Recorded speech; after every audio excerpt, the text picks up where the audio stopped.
Sur les quais havrais, une seule voix résonnait ce matin, celle de la mémoire.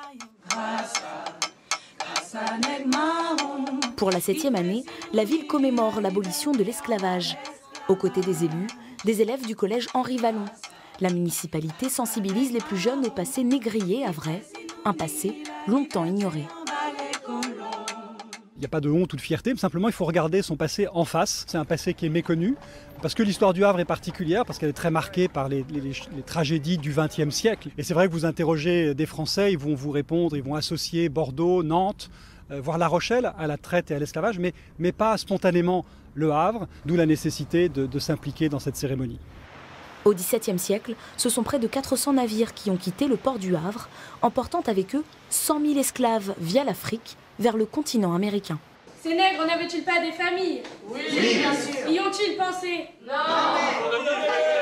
Cette histoire a inspiré ces élèves de 4e. Avec l'aide d'un comédien, ils ont monté un spectacle en s'appuyant sur des documents trouvés aux archives du Havre. Ce travail, sur un exemple concret et local, leur a permis de s'impliquer davantage. Ça fait un choc quand on apprend qu'on vit dans une ville qui a participé à la traite négrière. Ça donne vraiment un autre regard par rapport à la ville et tous les habitants qui y vivent. L'expérience permet aussi à ces collégiens de mieux appréhender l'avenir. L'esclavage, c'était pas bien, c'était pas très gentil. Et puis c'est pour qu'on réfléchisse à ne pas recommencer.